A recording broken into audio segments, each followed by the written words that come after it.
Hello everyone, welcome to computer science e class.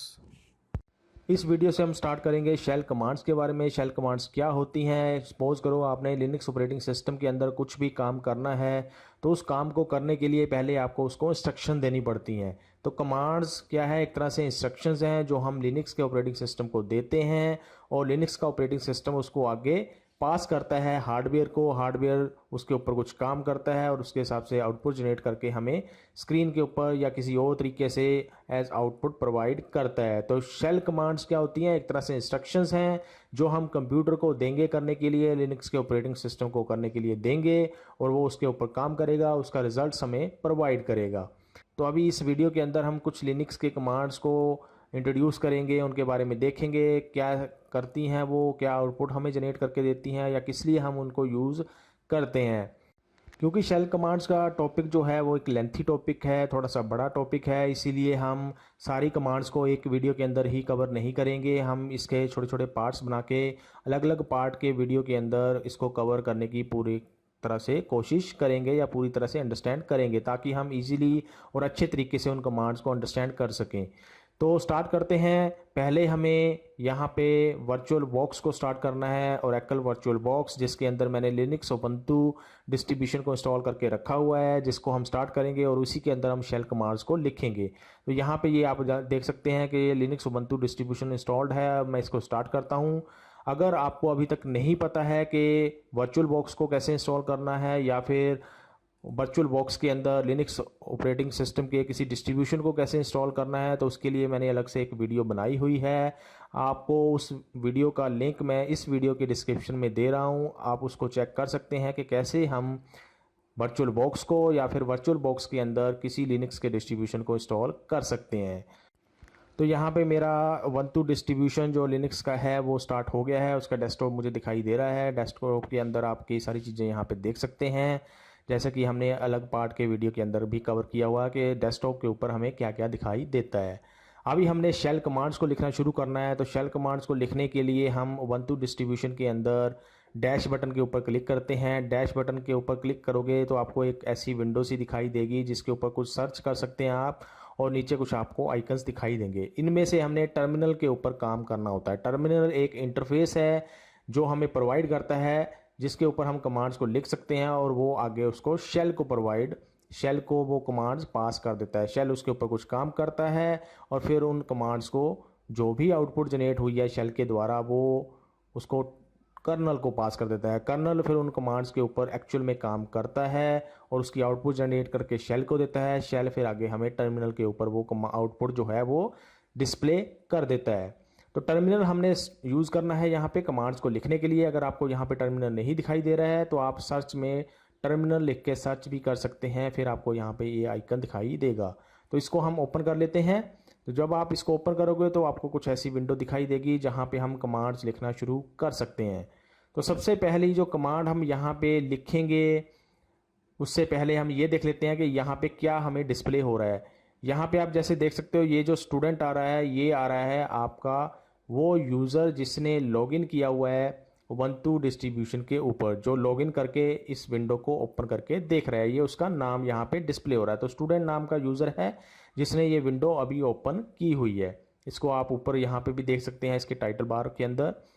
उसके बाद जो ये आगे है, ये है पूरा इस कंप्यूटर सिस्टम का नाम जिसके ऊपर ये यूज़र जो है वो काम कर रहा है। उसके बाद इसको हम बोलते हैं कमांड प्रॉम्प्ट। इस प्रॉम्प्ट के यूज़ करके हम कुछ कमांड्स को लिखते हैं, इसको कमांड प्रॉम्प्ट बोला जाता है। तो अभी हम फर्स्ट कमांड देखते हैं। जो फर्स्ट कमांड सबसे पहले हमने यहाँ पे करनी है शेल कमांड, वो होती है who command, WHO, who command. ये कमांड हम इसलिए यूज़ करते हैं लिनक्स डिस्ट्रीब्यूशन के अंदर ताकि हमें वो सारे यूज़र्स दिखा सके जो यूज़र लॉगिन करके बैठे हुए हैं, या जिन्होंने एट द टाइम जब हम कमांड लिख रहे हैं उस टाइम पे उबंटू डिस्ट्रीब्यूशन के ऊपर लॉगिन करके रखा हुआ है। मतलब जितने भी यूज़र्स जो हैं वो लॉगिन करके बैठे हुए होंगे इस सिस्टम के ऊपर, इस कंप्यूटर सिस्टम के ऊपर या इस लिनक्स के डिस्ट्रीब्यूशन के ऊपर, उन सारों के नाम, उन सारों की लिस्ट ये हमें दिखाता है। अब सपोज करो मैंने एंटर प्रेस किया तो इसने मुझे एक ही नाम दिखाया, उसके बारे में और इन्फॉर्मेशन दिखा दी, जैसे स्टूडेंट। स्टूडेंट तो मेरा खुद का यूज़र ही है जिससे मैंने ये कमांड लिखी है और उसने लॉगिन भी किया हुआ है, इसलिए उसने हु कमांड ने इसको लिस्ट में दिखा दिया। अभी इसके साथ कोई और यूज़र नहीं दिखा रहा है ये, क्योंकि सिर्फ अभी एक ही यूज़र ने लॉगिन किया हुआ है ubuntu डिस्ट्रीब्यूशन के ऊपर, जो है स्टूडेंट। उसके रिलेटेड कुछ और इन्फॉर्मेशन भी यहाँ पे आ रही है, उसके ऊपर आपने ज़्यादा नहीं जाना है, लेकिन अभी हम कंसंट्रेट करेंगे कि लिस्ट में क्या दिखा रहा है। तो एक ही यूज़र इसने दिखाया क्योंकि एक ही यूज़र ने लॉगिन किया हुआ है। अगर सपोज करो आप चाहते हैं कि एक से ज़्यादा यूज़र भी ये दिखाए, तो उसके लिए पहले हमने उन यूज़र्स को लॉगिन करवाना है ubuntu डिस्ट्रीब्यूशन के ऊपर। वो आप कैसे कर सकते हैं? आप यहाँ पे सेटिंग मेन्यू के ऊपर जाएंगे, सेटिंग के ऊपर क्लिक कर सकते हैं आप। यहाँ पे आप देख सकते हो 3 यूज़र्स बने हुए हैं, प्रिंसिपल, स्टूडेंट, टीचर। स्टूडेंट के आगे आप यहाँ पे बुलेट दिखाई दे रहा है आपको, इसका मतलब इस यूज़र ने लॉगिन किया हुआ है अभी इस सिस्टम के ऊपर, जो आप इसको लिस्ट के अंदर देख सकते हैं। सपोज करो मैं किसी दूसरे यूज़र से भी लॉगिन कर लेता हूँ, तो उसके ऊपर मैंने क्लिक किया। जैसे टीचर से मैं लॉगिन करता हूँ तो मैंने इसके ऊपर क्लिक किया। अभी ये मुझे लॉग ऑन स्क्रीन दिखाएगा, जहाँ पे ये पासवर्ड पूछेगा, तो मैंने उसका पासवर्ड एंटर कर दिया और दोबारा से यहाँ पे क्लिक कर दिया, या आप एंटर प्रेस कर सकते हैं। तो इससे क्या है, मेरा टीचर नाम का जो यूज़र था इस सिस्टम के ऊपर, उसने भी लॉगिन कर लिया ऑपरेटिंग सिस्टम के अंदर ubuntu डिस्ट्रीब्यूशन के अंदर। तो ये अब एट द टाइम अभी अगर हम बात करें तो इसके ऊपर 2 यूज़र्स ने लॉगिन किया हुआ है। अगर हम अब कमांड चला के देखते हैं who who कमांड, तो ये लिस्ट के अंदर हमें 2 यूज़र्स को दिखाएगा। उसके लिए सबसे पहले मैं यहाँ पे भी टर्मिनल ओपन कर लेता हूँ, क्योंकि मैंने अलग यूज़र ये ओपन किया है, तो यहाँ पे दोबारा से टर्मिनल को ओपन करना पड़ेगा। अब यहाँ पे मैं लिखता हूँ who who command, enter press किया। अभी आप यहाँ पे देख सकते हैं कि 2 यूज़र्स की लिस्ट हमें ये दिखा रहा है जिन्होंने इस सिस्टम के ऊपर लॉगिन करके रखा हुआ है। अब इसको आप डिफ्रेंशिएट कर सकते हैं इससे कि कितने यूज़र्स इस सिस्टम के ऊपर बने हुए हैं। यूज़र्स यहाँ पे 3 बने हुए हैं, लेकिन ये हमें लिस्ट दिखा रहा है 2 की, क्योंकि 2 ने ही लॉगिन करके रखा हुआ है। तो यहाँ से आपको ये भी पता होना चाहिए कि जिन यूज़र ने लॉगिन किया है उनकी लिस्ट ये हमें दिखाता है, ना कि जितने भी सारे यूज़र्स हैं उनकी लिस्ट ये दिखाएगा। सारे यूज़र की लिस्ट नहीं दिखाता है, जिन्होंने लॉगिन किया हुआ है सिर्फ उनकी लिस्ट ये हमें दिखाता है। तो ऐसे हम चेक कर सकते हैं who कमांड को। अब सपोज करो मैं इस टीचर वाले यूज़र से लॉग आउट कर देता हूँ। लॉग आउट का मतलब मैंने इसके अंदर लॉगिन किया था, अब मैं लॉग आउट करके इसको यूज़र को इससे बाहर भेज रहा हूँ और इस सिस्टम से इसको मैं एक तरह से हटा रहा हूँ। इसको अब ये यूज़र नहीं कर रहा है। दोबारा से मैं स्टूडेंट नाम के यूज़र में चला जाता हूँ, जो पहले हमने यूज़र जिससे लॉगिन किया था, एंटर किया मैंने इसका पासवर्ड और दोबारा से वही विंडो हमारे सामने आ गई। अब दोबारा से अगर मैं who कमांड चलाता हूँ तो ये फिर से हमें एक ही यूज़र का यहाँ पे लिस्ट दिखाएगा, क्योंकि दूसरे को मैंने लॉग आउट कर दिया है, वो अभी लॉग्ड इन नहीं है सिस्टम के ऊपर, इसलिए ये लिस्ट में हमें एक ही यूज़र दिखाएगा। तो जब आपके यूज़र एक से ज़्यादा लॉग्ड इन होंगे सिस्टम के ऊपर, तो उन सारों की लिस्ट ये हमें दिखाता है who कमांड। तो ये है who कमांड। अब हम चलते हैं दूसरी कमांड के ऊपर। जो दूसरी कमांड है वो होती है who am I। इसमें स्पेस कोई नहीं है, ये इकट्ठी कमांड है who am I। ये कमांड हमें बताती है कि किस यूज़र ने ये कमांड लिखी है सिस्टम के ऊपर, उसका ये यूज़र नेम हमें दिखाता है। तो एंटर प्रेस किया मैंने, तो आप यहाँ पे देख सकते हैं इसने स्टूडेंट नाम का यूज़र जो है वो यहाँ पे हमें दिखा दिया, जिसने ये कमांड लिखी थी। ये उस यूज़र का ही नाम बताता है। दोबारा से मैं आपको बता देता हूँ, जिसने इस सिस्टम के ऊपर ये कमांड लिखी है। तो जिस यूज़र ने लॉगिन किया हुआ, जो कमांड लिख रहा है, उसी यूज़र का ये नाम हमें दिखा देता है। अब हम चलते हैं एक नेक्स्ट कमांड के ऊपर, जो इससे मिलती जुलती ही कमांड है, लेकिन वो कमांड इससे डिफरेंट है। वो कमांड होती है who am I। इस कमांड के अंदर आप स्पेसिस देख सकते हैं कि हमने स्पेस का यूज़ किया है। who के बाद स्पेस है, am के बाद स्पेस है, लेकिन जो ऊपर हमने who am I कमांड देखी है उसमें स्पेस कोई यूज़ नहीं किया गया था। तो ये कमांड उस कमांड से डिफरेंट है। वो who am I कमांड है। अगर हम जो लास्ट वाली हमने लिखी है, अभी हम करने जा रहे हैं, वो कमांड देखें तो वो एक तरह से who कमांड है, और who कमांड को हम 2 पैरामीटर्स, 2 आर्गूमेंट्स पास कर रहे हैं। वो पैरामीटर्स हैं am और दूसरा पैरामीटर है I। तो एक तरह से ये who कमांड है, जो हम विद पैरामीटर्स चला रहे हैं। अभी मैं एंटर प्रेस करता हूं तो ये स्क्रीन के ऊपर हमें कुछ नहीं दिखाएगा, क्योंकि ये वाली जो कमांड होती है ये हमें तभी आउटपुट में कुछ डिस्प्ले करती है जब हम इसको उस शेल के ऊपर यूज़ करते हैं जिसको बोलते हैं लॉग्ड इन शेल या फिर लॉगिन शेल। लॉगिन शेल क्या होता है पहले मैं आपको वो बताता हूँ। जब यूज़र लॉगिन करता है ubuntu डिस्ट्रीब्यूशन के ऊपर तो उसके साथ लॉगिन करते वक्त ही एक शेल अपने आप स्टार्ट हो जाता है, चलना स्टार्ट हो जाता है, उसकी प्रोसेस स्टार्ट हो जाती है, उसकी एप्लीकेशन स्टार्ट हो जाती है और उस शेल के साथ जिस यूज़र ने लॉगिन किया है वो जुड़ जाता है एक तरह से। अगर हम उस शेल के अंदर ये कमांड लिखेंगे तब ये हमें कुछ डिस्प्ले करता है, रिजल्ट दिखाता है।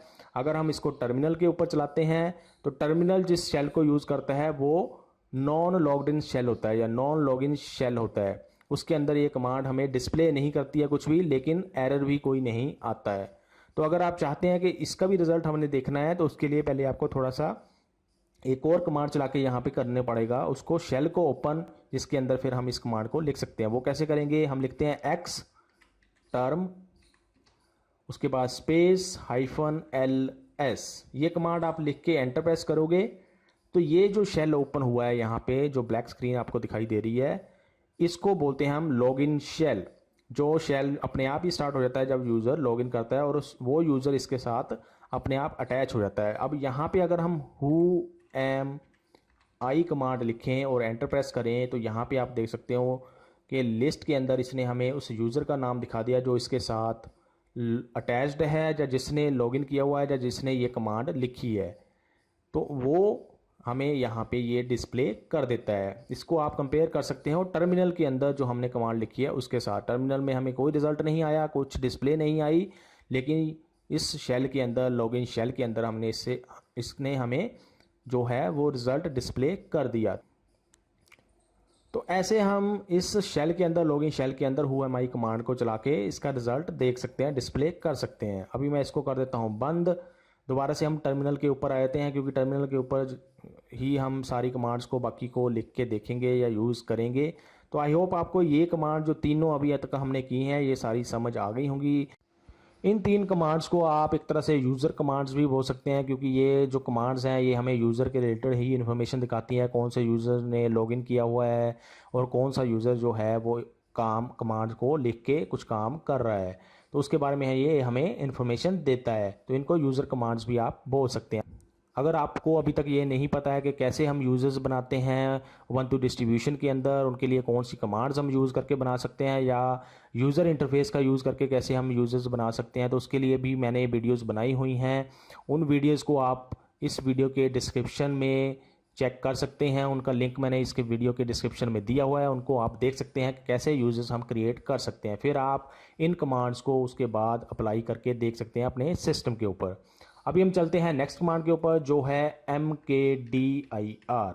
mkdir कमांड होती है मेक डायरेक्टरी, मेकिंग डायरेक्टरी। इसको आप यूज़ कर सकते हैं अगर आपने ubuntu डिस्ट्रीब्यूशन के अंदर या लिनक्स डिस्ट्रीब्यूशन के अंदर कोई डायरेक्टरी, नई डायरेक्टरी बनानी है या क्रिएट करनी है। डायरेक्टरी क्या होती है, जैसे कि हम विंडोज़ में हम फोल्डर बोलते हैं वो सेम चीज़ यहाँ पे भी होती है जिसको यहाँ पे डायरेक्टरी बोलते हैं। तो अगर आपने फोल्डर या डायरेक्टरी बनानी है ubuntu डिस्ट्रीब्यूशन के अंदर तो हम कमांड लिखते हैं mkdir, उसके बाद हम लिखते हैं उस फोल्डर का नाम जो नए फोल्डर का नाम हम रखना चाहते हैं। सेम नाम के 2 फोल्डर्स एक जगह पे नहीं हो सकते हैं, तो डिफरेंट नाम हमने यहाँ पे देना होता है। सपोज करो यहाँ पे मैं लिख देता हूँ फर्स्ट dir। मैंने उस फोल्डर का नाम या डायरेक्टरी का नाम रख दिया जो मैं यहाँ पे बनाना चाहता हूँ। अब ये जो डायरेक्टरी है या फोल्डर है ये बनेगा कहाँ पे, तो उसके लिए आप अगर यहाँ पे देखें तो ये जो हम काम कर रहे हैं ये अभी हम कर रहे हैं होम डायरेक्टरी के अंदर। मैंने आपको बताया हुआ है कि जो यूज़र्स होते हैं जब वो लॉगिन करते हैं उसके बाद वो टर्मिनल को ओपन करते हैं तो बाय डिफ़ॉल्ट वो होम डायरेक्टरी के अंदर काम कर रहे होते हैं। तो अभी हम होम डायरेक्टरी के अंदर काम कर रहे हैं, तो जब हम ये कमांड लिख के एंटर प्रेस करेंगे तो होम डायरेक्टरी के अंदर ही इस नाम का फोल्डर बनेगा। वो होम डायरेक्टरी हम कहाँ से देख सकते हैं, वो हम यहाँ पे जाके इसके ऊपर क्लिक करने के बाद ये हमें होम डायरेक्टरी दिखा रहा है जो सिलेक्टेड है और इसके अंदर ये चीज़ें बनी हुई हैं। अब यहाँ पे हमने एक नया फोल्डर बनाना है, क्रिएट करना है, तो उसके लिए हम कमांड लिख रहे हैं mkdir फर्स्ट dir। ये फर्स्ट dir नाम का फोल्डर वहाँ पे बन जाएगा। एंटर प्रेस किया मैंने, अभी हम दोबारा से होम डायरेक्टरी के ऊपर अगर आते हैं तो यहाँ पे आप देख सकते हैं ये फोल्डर एक बन गया है जो अभी हमने क्रिएट किया है। तो ये है तरीका फोल्डर को क्रिएट करने का, नया फोल्डर बनाने का। आप कितने मर्जी फोल्डर्स बना सकते हैं। अब सपोज करो आपने अगली जो कमांड है, अगर हमने इस फर्स्ट डायरेक्टरी के अंदर जाके कुछ काम करना है। अभी हम होम डायरेक्टरी के अंदर है, लेकिन हम होम डायरेक्टरी के अंदर भी एक और डायरेक्टरी जो हमने नई बनाई है उसके अंदर जाके कुछ काम करना चाहते हैं। या फिर आप सपोज करो वीडियोज़ नाम के जो फोल्डर यहाँ पे बना हुआ है, डायरेक्टरी बनी हुई है, इसके अंदर जाके कुछ काम करना चाहते हैं। तो उसके लिए हम कमांड लिखते हैं यहाँ पे टर्मिनल के ऊपर। वो कमांड होती है cd और उस फोल्डर का नाम जिसके अंदर आप जाना चाहते हैं। यहाँ पे आपको एक चीज़ ध्यान देनी पड़ेगी कि फोल्डर का नाम जो है, अगर वो कैपिटल में कुछ भी उसमें यूज़ हुआ है, जैसे ये वीडियोज़ नाम का फोल्डर है, इसमें जो वी है वो कैपिटल में है, तो आपको यहाँ पे भी कैपिटल में ही लिखना पड़ेगा, अदरवाइज़ इसको नहीं मिलेगा वो। तो सपोज करो हम वीडियोज़ नाम के फोल्डर में जाना चाहते हैं, तो मैंने लिखा वीडियोज़ और मैंने कर दिया एंटर प्रेस। अब अगर आप यहाँ पे देखो तो यहाँ पे ये पाथ जो है ये चेंज हो गया। इसका मतलब ये है कि हम ये 12 साइन जो आप देख रहे हैं ये बताता है कि हम होम डायरेक्टरी के अंदर हैं, और उसके आगे स्लैश लग गई, उसके आगे लग गया वीडियोस। इसका मतलब होम डायरेक्टरी के अंदर हम अब वीडियोस नाम के फोल्डर में काम कर रहे हैं, वीडियोस नाम की डायरेक्टरी के अंदर काम कर रहे हैं। तो अब हम वीडियोस नाम के फोल्डर के अंदर पहुंच के इसको यहाँ पे भी ओपन कर लेते हैं। यहाँ पे आप देख सकते हो कि टेस्ट नाम का फोल्डर बना हुआ है। तो ये तो हो गया एक फोल्डर से दूसरे फोल्डर के अंदर जाने के लिए, एक डायरेक्टरी से दूसरी डायरेक्टरी में जाने के लिए, जिसके लिए हम cd कमांड को यूज करते हैं। cd होती है चेंजिंग डायरेक्टरी। सपोज करो आप फिर से होम डायरेक्टरी के ऊपर आना चाहते हैं, वीडियोस के बाहर आना चाहते हैं, तो आप यहाँ पे लिख सकते हैं cd डॉट डॉट। cd के बाद मैंने यहाँ पे स्पेस लिखा हुआ है, उसके बाद 2 बार मैंने डॉट लिखे हुए हैं। इसका मतलब ये होता है कि जो हमारा करंट फोल्डर है जिसके अंदर अभी हम काम कर रहे हैं, उससे एक फोल्डर हम ऊपर जाना चाहते हैं। मतलब वीडियोस के फोल्डर में हैं अभी हम, तो इस वीडियो से फोल्डर हम बाहर आके इसके ऊपर वाले फोल्डर में पहुंचना चाहते हैं। तो ये कमांड हमें वो करके दे देगी। यहाँ पे आप देख सकते हैं, तो वीडियोस नाम का फोल्डर अब हट गया है। अब सपोज करो दोबारा से आपने वीडियोस नाम का जो फोल्डर है, इसके अंदर जो टेस्ट नाम का फोल्डर बना हुआ है उसके अंदर डायरेक्टली जाना चाहते हैं। बार बार आपने cd कमांड लिख के ऐसा नहीं करना है। हम 2 तरीके से कर सकते हैं। cd वीडियोस ऐसे लिख के हम पहले वीडियोस नाम के फोल्डर में जाएंगे, फिर हम करेंगे cd टेस्ट, जो वीडियोस नाम के फोल्डर में टेस्ट नाम का फोल्डर बना हुआ है उसमें जाने के लिए। तो अब आप यहाँ पे देख सकते हैं वीडियोस के अंदर टेस्ट नाम के फोल्डर में हम पहुँच गए। अब हम इसके अंदर काम कर रहे हैं। एक तो तरीका ये है, लेकिन इसके लिए हमें बार बार कमांड लिखनी पड़ती है। लेकिन सपोज करो हमने ऐसा नहीं करना है। हम क्या करते हैं, पहले मैं बाहर आ जाता हूँ दोनों फोल्डर से एक एक करके। हम सीधा ऐसे भी लिख सकते हैं cd, उसके बाद वीडियोस नाम के फोल्डर में हम जाना चाहते हैं, उसके बाद स्लैश लगानी है, वीडियोस नाम के फोल्डर के अंदर जो टेस्ट नाम का फोल्डर है उसमें हम पहुंचना चाहते हैं। तो आप एक ही कमांड से इसको कर सकते हैं। एंटर प्रेस किया और यहाँ पे आप देख सकते हैं सेम वही चीज़ हुई है जो हमने 2 कमांड्स के अंदर किया था, लेकिन अभी हम एक कमांड में ही उसको कर रहे हैं। तो ऐसे भी आप cd कमांड का यूज़ कर सकते हैं फोल्डर को चेंज करने के लिए। अब सपोज करो हमने टेस्ट फोल्डर से सीधा होम डायरेक्टरी के अंदर आना है। हमने एक एक करके नहीं आना है जैसे मैंने यहाँ पे किया था। पहले cd डॉट डॉट किया, फिर cd डॉट डॉट किया, एक एक करके मैं ऊपर वाले फोल्डर में गया। लेकिन मैं चाहता हूँ कि सीधा मैं होम डायरेक्टरी फोल्डर के अंदर जाना चाहता हूँ, तो उसके लिए आप यहाँ पे लिख सकते हैं cd, सिंपल cd लिख के जब आप एंटर प्रेस करोगे तो ये सीधा होम डायरेक्टरी के अंदर पहुँच जाएगा। एक एक स्टेप करके हमें ऊपर जाने की ज़रूरत नहीं होती है। तो ऐसे भी आप चेंज कर सकते हैं, होम डायरेक्टरी में सीधा पहुँच सकते हैं किसी भी डायरेक्टरी से। अब सपोज करो आपने होम डायरेक्टरी से भी रूट डायरेक्टरी के अंदर जाना है। एक रूट डायरेक्टरी होती है जिसके अंदर सारी डायरेक्टरीज बनी होती हैं लिनक्स ऑपरेटिंग सिस्टम के अंदर। तो उस डायरेक्टरी के ऊपर जाना है, तो उसके लिए हम कमांड लिखते हैं cd स्पेस /। जब आप लिख के एंटर प्रेस करोगे तो अब हम रूट डायरेक्टरी के अंदर पहुंच गए हैं। यहाँ पे आप देख सकते हो सिंबल चेंज हो गया है। पहले 12 सिंबल था जिसका मतलब होता है होम डायरेक्टरी, अभी // है जिसका मतलब होता है रूट डायरेक्टरी। तो अभी दोबारा से सपोज करो हम रूट डायरेक्टरी से होम डायरेक्टरी के ऊपर जाना चाहते हैं, तो हम वही लिखेंगे cd, एंटर प्रेस किया अभी आप सिंबल देख सकते हैं चेंज हो गया, इसका मतलब हम रूट डायरेक्टरी से फिर से दोबारा में हम होम डायरेक्टरी के अंदर पहुंच गए। तो ऐसे डिफरेंट तरीके से यूज़ करके आप एक डायरेक्टरी से दूसरी डायरेक्टरी के अंदर जा सकते हैं। तो ये है cd command, changing directory command. चलते हैं नेक्स्ट कमांड के ऊपर जो है ls कमांड। ls कमांड हमें डिस्प्ले करती है स्क्रीन के ऊपर वो सारे फोल्डर्स और फाइल्स जो हमारी करंट डायरेक्टरी के अंदर होते हैं। करंट डायरेक्टरी किसको बोलते हैं, हम दोबारा से आपको बता देता हूँ। वो डायरेक्टरी जिसके अंदर अभी हम करंटली काम कर रहे हैं, जैसे कि यहाँ पे होम डायरेक्टरी है जिसके अंदर अभी हम करंटली काम कर रहे हैं। अगर हम इसको चेंज करके किसी दूसरे फोल्डर में चले जाते हैं या दूसरी डायरेक्टरी में चले जाते हैं तो वो हमारी करंट डायरेक्टरी बन जाएगी। तो उस करंट डायरेक्टरी के अंदर जितने भी फाइल्स या फोल्डर्स बने होंगे उनकी लिस्ट दिखाने के लिए हम ls कमांड को यूज़ करते हैं। इसमें बड़ी कन्फ्यूज़न होती है, कई लोग इसको समझते हैं कि ये is कमांड है। is कमांड नहीं होती है, ये ls कमांड है, to display the list of files and folders या directories in current directory. Enter press किया मैंने, यहाँ पे आप देख सकते हैं कि ये हमें जो ब्लू कलर में आप देख रहे हो ये सारी की सारी डायरेक्टरीज हैं या फोल्डर्स हैं, और जो आप दूसरे देख रहे हो ये फाइल्स हैं। इसको आप वेरीफाई करने के लिए दोबारा से यहाँ पे जा सकते हैं होम डायरेक्टरी के ऊपर। होम डायरेक्टरी में आप यहाँ पे देख सकते हैं कौन कौन से फाइल्स या फोल्डर्स यहाँ पे बने हुए हैं और उसको आप इससे कंपेयर कर सकते हैं जो यहाँ पे लिस्ट आई है। इसको आप देख सकते हैं अलग अलग तरीके से, इसको आप चेक वेरीफाई कर सकते हैं। जैसे डेस्कटॉप डाउनलोड्स का बना हुआ है, यहाँ पे डाउनलोड्स है। उसके बाद डॉक्यूमेंट्स का यहाँ पे आ रहा है डिस्प्ले में। तो ऐसे सारी चीज़ों को आप वेरीफाई कर सकते हैं। तो ये हो गया ls कमांड। इसको ls कमांड को भी यूज़ करने के तरीके अलग अलग हो सकते हैं। इसके साथ हम पैरामीटर्स सप्लाई कर सकते हैं, इसके साथ हम ऑप्शंस दे सकते हैं। अगर हम सिंपल कमांड लिखते हैं तो वो सिंपल होती है। अगर हम उसके साथ कुछ एक्स्ट्रा चीज़ें सप्लाई करते हैं जिसको हम इनपुट भी बोल सकते हैं कि हम उस कमांड को कुछ इनपुट दे रहे हैं, उनको हम पैरामीटर्स या ऑप्शंस भी बोलते हैं। तो ls के साथ कुछ ऑप्शंस हम यूज़ कर सकते हैं। जैसे सपोज करो मैंने लिखा ls स्पेस -a। अगर मैं ये कमांड लिखता हूँ तो ये हमें जो हिडन फाइल्स या फोल्डर्स होंगे वो भी डिस्प्ले कर देता है। अभी जो आप ऊपर लिस्ट देख रहे हो इसमें हिडन फाइल्स या फोल्डर्स इंक्लूडेड नहीं है। ये सिर्फ उन्हीं फाइल्स या फोल्डर्स को दिखाता है या डायरेक्टरीज को दिखाता है जो हमें विजिबल होती हैं। जो हिडन है वो उनको नहीं दिखाता है। उसके लिए हमें -a इस कमांड को पास करना पड़ता है। एंटर प्रेस किया, अभी आप यहाँ पे देख सकते हैं कि लिस्ट में कई सारी चीज़ें और ये हमें दिखा रहा है जो सारी हिडन है, जो पहली कमांड से हमें डिस्प्ले नहीं हुई थी। तो ये भी आप इसके अंदर कर सकते हैं।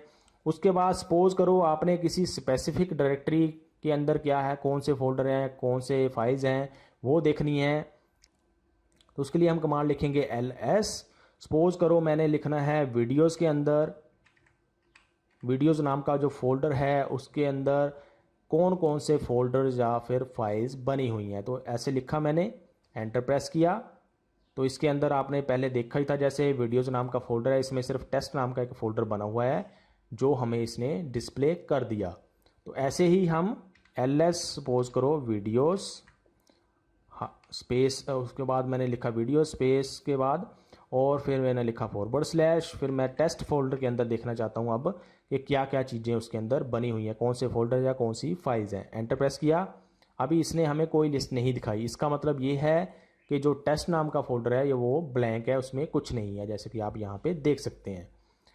तो ये तरीका है एक तरह से ls कमांड को यूज़ करने का। किसी स्पेसिफिक डायरेक्टरी के अंदर अगर हमने चेक करना है कौन कौन से फोल्डर्स या डायरेक्टरीज या फिर फाइल्स बनी हुई हैं। उसके बाद एक और तरीका है इसको यूज़ करने का, ls-l। अगर सपोज करो आपने फाइल्स की या फोल्डर्स की कुछ और प्रॉपर्टीज़ भी साथ में डिस्प्ले करवानी है। ये कमांड हमने तब भी यूज़ की थी जब हमने बेसिक फाइल परमिशंस के बारे में पढ़ा था।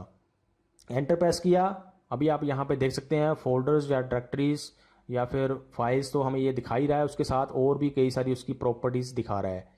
जैसे ये हमें दिखा रहा है कि कौन कौन सी परमिशंस हैं यूज़र को इन फाइल्स या फोल्डर्स के ऊपर, और उसके साथ और इन्फॉर्मेशन भी हमें दिखा रहा है। तो ये कमांड ऐसे भी हम इसको यूज़ कर सकते हैं। अब सपोज करो आपने कोई स्पेसिफिक नाम वाला, कोई ऐसा नाम वाला जिसके आपको पहले 2-3 अक्षर पता हैं लेकिन बाद वाले पूरे नहीं पता हैं, या फिर उससे मिलते जुलते सारी आपने फाइल्स या फोल्डर्स देखने हैं तो उसको लिखने के लिए हम कमांड लिखते हैं ls। फिर सपोज करो मैंने वो सारे फाइल्स या फोल्डर्स देखने हैं जिसका नाम डी से स्टार्ट होता है। अब डी हमने सपोज करो स्मॉल में लिख दिया, जैसे कि मैंने आपको पहले भी बताया कि जैसा नाम में कैपिटल में होगा तो कैपिटल आपने लिखना है, स्मॉल में होगा तो स्मॉल में लिखना है। तो मैंने स्मॉल वाला लिखा, एंटर प्रेस किया, इसको कुछ नहीं मिला क्योंकि स्मॉल वाले डी से ना तो कोई फोल्डर है ना कोई फाइल है। लेकिन अगर मैं कैपिटल डी कर देता हूँ इसको और एंटर प्रेस किया तो अभी आप यहाँ पे देख सकते हैं डेस्कटॉप, डॉक्यूमेंट, डाउनलोड्स, ये तीनों लिस्ट के अंदर हमें इसने डिस्प्ले कर दिए जो इससे मैचिंग है। अभी स्टार का मतलब ये होता है कि इसके आगे चाहे जो मर्जी हो लेकिन पहला करैक्टर उस फाइल का या फोल्डर का डी होना चाहिए। या फिर आप ऐसे भी लिख सकते हैं LS, मैंने लिखा स्पेस स्टार, स्टार के बाद मैंने फिर से लिखा S लिख दिया सपोज करो, फिर मैंने स्टार लगा दिया। इसका मतलब ये हुआ कि बीच में कहीं ना कहीं S होना चाहिए, उसके पहले चाहे जो मर्जी हो और बाद में चाहे जो मर्जी हो। एंटर प्रेस किया, अभी आप यहाँ पे जितने भी लिस्ट में देख सकते हैं सब में आपको S बीच में कहीं ना कहीं दिखाई देगा, उसके पहले चाहे जो मर्जी हो, बाद में चाहे जो मर्जी हो। S यहाँ पे आ गया, यहाँ पे आ गया, यहाँ पे आ गया, ये आ गया, ये आ गया, ये सारे आप यहाँ पे ऐसे देख सकते हैं। तो ये भी तरीका है एक ls कमांड को यूज़ करने का।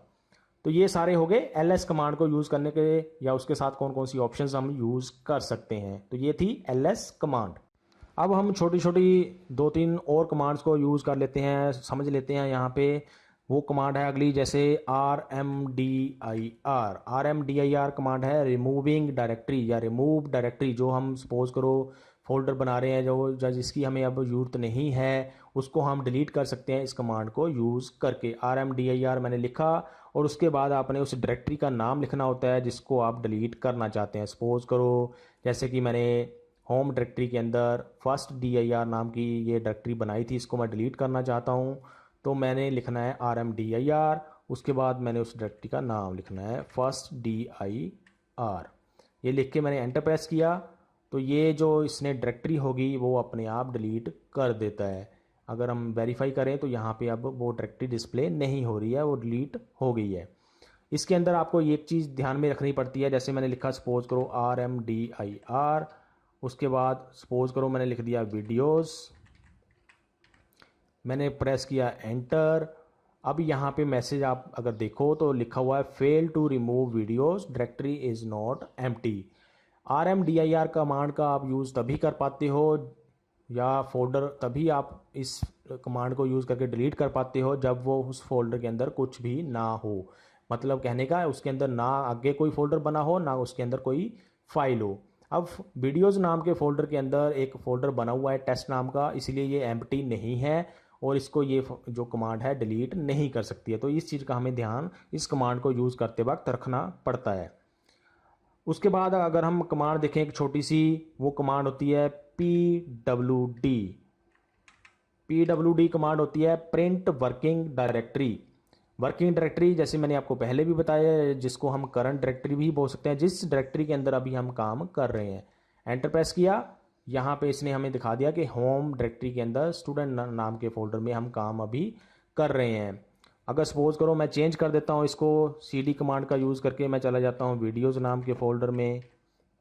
एंटर प्रेस किया, अभी वीडियोज़ में पहुँच गया। दोबारा से मैंने लिखा सपोज करो PWD, एंटर प्रेस किया। अभी आप यहाँ पे देख सकते हैं ये पाथ जो है वो चेंज हो गया। एक तरह से हमें पाथ दिखाता है जिस डायरेक्टरी के अंदर अभी हम काम करंटली कर रहे हैं।